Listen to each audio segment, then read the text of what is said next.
Action of the Second Continental Congress, July 4th, 1776. The unanimous declaration of the 13 United States of America. When in the course of human events it becomes necessary for one people to dissolve the political bands which have connected them with another, and to assume among the powers of the earth the separate and equal station to which the laws of nature and of nature's God entitle them, a decent respect to the opinions of mankind requires that they should declare the causes which impel them to the separation.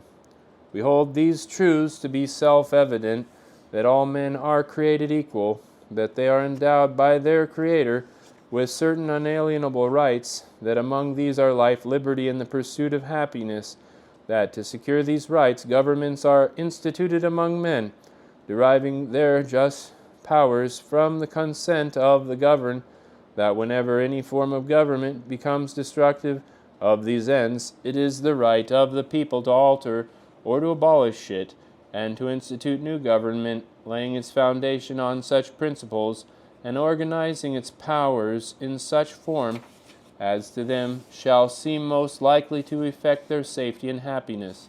Prudence indeed will dictate that governments long established should not be changed for light or transient causes, and accordingly all experience has shown that mankind are more disposed to suffer while evils are sufferable than to right themselves by abolishing the forms to which they are accustomed. But when a long train of abuses and usurpations, pursuing invariably the same object, evinces a design to reduce them under absolute despotism, it is their right, it is their duty, to throw off such government and to provide new guards for their future security. Such has been the patient sufferance of these colonies, and such is now the necessity which constrains them to alter their former systems of government. The history of the present King of Great Britain is a history of repeated injuries and usurpations, all having in direct object the establishment of an absolute tyranny over these states. To prove this, let facts be submitted to a candid world. He has refused his assent to laws the most wholesome and necessary for the public good. He has forbidden his governors to pass laws of immediate and pressing importance, unless suspended in their operation till his assent should be obtained, and when so suspended he has utterly neglected to attend to them.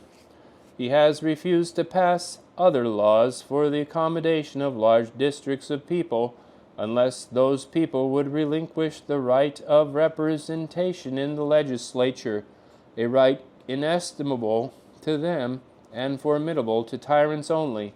He has called together the legislative bodies at places unusual, uncomfortable, and distant from the depository of their public records, for the sole purpose of fatiguing them into compliance with his measures. He has dissolved representative houses repeatedly for opposing with manly firmness his invasions on the rights of the people. He has refused for a long time after such dissolutions to cause others to be elected, whereby the legislative powers, incapable of annihilation, have returned to the people at large for their exercise, the state remaining in the meantime exposed to all the dangers of invasions from without,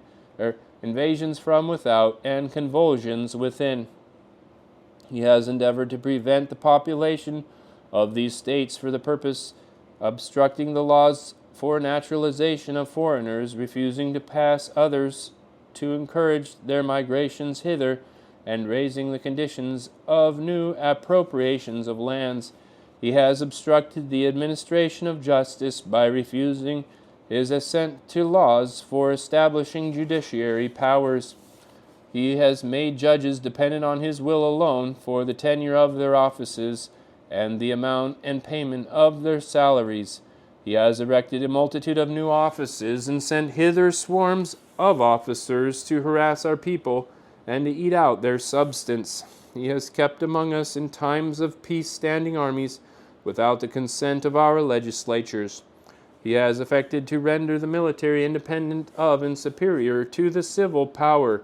he has combined with others to subject us to a jurisdiction foreign to our Constitution and unacknowledged by our laws, giving his assent to their acts of pretended legislation for quartering large bodies of armed troops among us, for protecting them by a mock trial from punishment for any murders which they have committed on the inhabitants of these states, for cutting off our trade with all parts of the world, for imposing taxes on us without our consent, for depriving us, in many cases, of the benefits of trial by jury, for transporting us beyond seas to be tried for pretended offenses, for abolishing the free system of English laws in a neighboring province, establishing therein an arbitrary government, and enlarging its boundaries, so as to render it at once an example and fit instrument for introducing the same absolute rule into these colonies,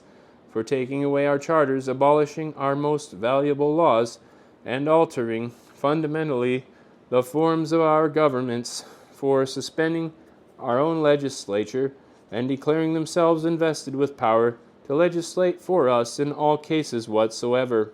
He has abdicated government here by declaring us out of his protection and waging war against us.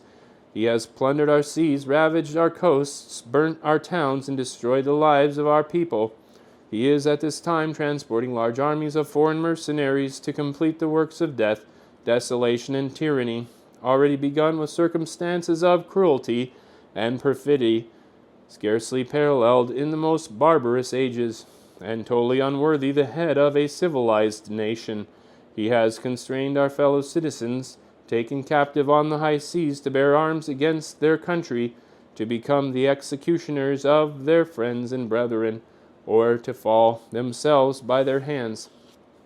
He has excited domestic insurrections amongst us, and has endeavored to bring on the inhabitants of our frontiers, the merciless Indian savages, whose known rule of warfare is an undistinguished destruction of all ages, sexes, and conditions. In every stage of these oppressions we have petitioned for redress in the most humble terms. Our repeated petitions have been answered only by repeated injury. A prince whose character is thus marked by every act which may define a tyrant is unfit to be the ruler of a free people. Nor have we been wanting in attentions to our British brethren. We have warned them from time to time of attempts by their legislature to extend an unwarranted jurisdiction over us. We have reminded them of the circumstances of our immigration and settlement here. We have appealed to their native justice and magnanimity, and we have conjured them by the ties of our common kindred to disavow these usurpations, which would inevitably interrupt our connections and correspondence. They too have been deaf to the voice of justice, of consanguinity. We must therefore acquiesce in the necessity which denounces our separation, and hold them as we hold the rest of mankind, enemies in war, in peace friends. We therefore, the representatives of the United States of America, in General Congress assembled, appealing to the Supreme Judge of the world for the rectitude of our intentions, do in the name and by authority of the good people of these colonies, solemnly publish and declare that these united colonies are, and of right ought to be, free and independent states, that they are absolved from all allegiance to the British Crown, and that all political connections between them and the state of Great Britain is and ought to be totally dissolved, and that as free and independent states they have full power to levy war, conclude peace, contract alliances, establish commerce, and to do all other acts and things which independent states may of right do. And for the support of this declaration, with a firm reliance on the protection of divine providence, we mutually pledge to each other our lives, our fortunes, and our sacred honor. The 56 signatures on the declaration appear in the positions indicated: Georgia, Button Gwinnett, Lyman Hall, George Walton. North Carolina, William Hopper, Joseph Hughes, John Penn. In South Carolina, Edward Rutledge, Thomas Hayward Jr., Thomas Lynch Jr., Arthur Middleton. Massachusetts, John Hancock.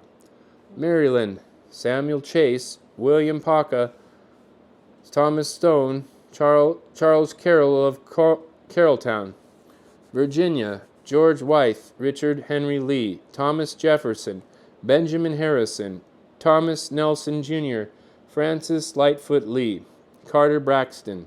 Pennsylvania, Robert Morris, Benjamin Rush, Benjamin Franklin, John Morton, George Clymer, James Smith, George Taylor, James Wilson, George Ross. Delaware, Caesar Rodney, George Reed, Thomas McKean. New York, William Floyd, Philip Livingston, Francis Lewis, Lewis Morris. New Jersey, Richard Stockton, John Witherspoon, Francis Hopkinson, John Hart, Abraham Clark. New Hampshire, Josiah Bartlett, William Whipple. Massachusetts, Samuel Adams, John Adams, Robert Treat Paine. Eldridge Jury. Rhode Island, Stephen Hopkins, William Ellery. Connecticut, Roger Sherman, Samuel Huntington, William Williams, Oliver Wolcott. New Hampshire, Matthew Thornton.